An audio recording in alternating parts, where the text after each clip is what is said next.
আসসালামু আলাইকুম। আক্তাস মিনি কিচেনে সবাইকে অনেক শুভেচ্ছা।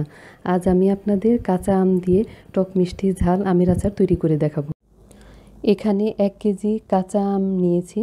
এগুলোকে আমি ভালোভাবে ধুয়ে শুকনো কাপড়ে মুছে নিয়েছি যাতে পানি লেগে না থাকে। এখন আমি এগুলোকে টুকরো করে হাফ চা চামচ হলুদের গুঁড়ো মাখিয়ে নেব। আমগুলো টুকরো করে হাফ টেবিল চামচ পরিমাণ হলুদের গুঁড়ো মাখিয়ে নিয়েছি। আর এখানে 1.5 টেবিল চামচ পরিমাণ পাঁচফোড়ন আর 5টি শুকনো মরিচ আছে, এগুলোকে এখন আমি ভেজে নেব।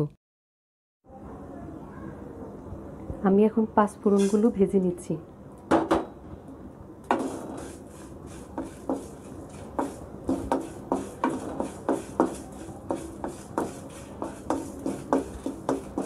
ভাজা হয়ে গেছে, আমি এখন এগুলো নামিয়ে পাটায় গুঁড়ো করে নেব। চুলায় একটি কড়াই বসিয়ে দিয়েছি, আমি এখন এখানে হাফ কাপ পরিমাণ তেল দিয়ে দেব।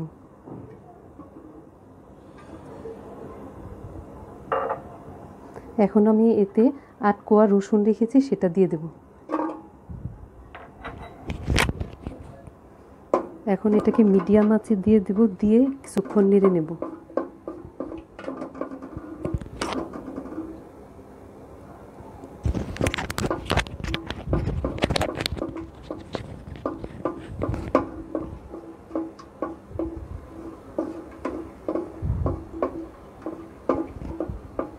অল্প কিছুক্ষণ আমি এটাকে নাড়ব, খুব বেশি ভাজবো না।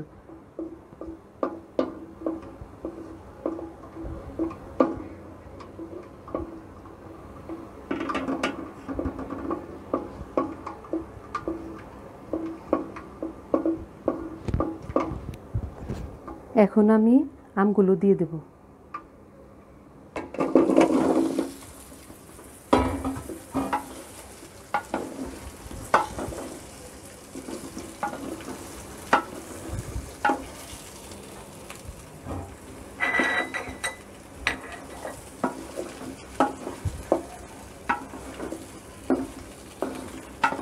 আমগুলোকে কিছুক্ষণ ভেজে নেব।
এখন আমি এখানে 1 কাপ চিনি দিয়ে দিচ্ছি।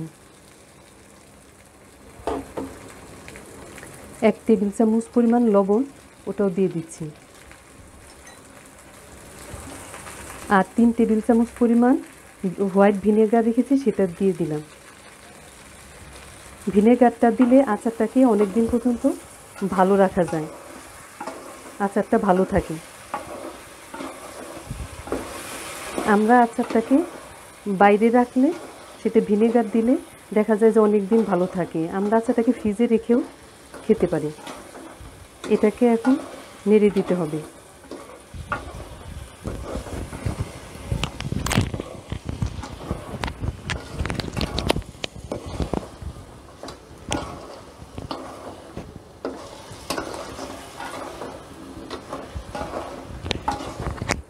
এখন যে পাঁচফোড়নটা রেখেছিলাম সেটাও দিয়ে দেব আমি।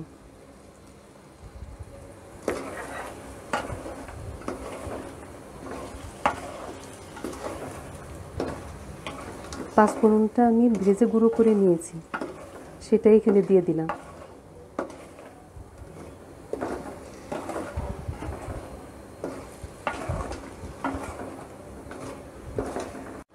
আচারটাকে আরও কিছুক্ষণ নাড়তে হবে।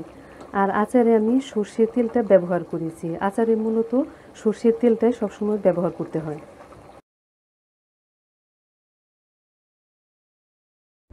আচারের মধ্যে আঠালো একটা ভাব চলে আসছে। এখন আমি এটাকে নামিয়ে নিব। নামিয়ে ঠান্ডা করে তারপর একটি জারে বা একটি বাটিতে ঢেলে নেব। হয়ে গেল আমার টক মিষ্টি ঝাল আমের আচার। ভালো লাগলে এটা আপনারা বাসায় তৈরি করে দেখবেন। সবাই আমার সাথে থাকবেন, সবাই ভালো থাকবেন। আল্লাহ হাফেজ।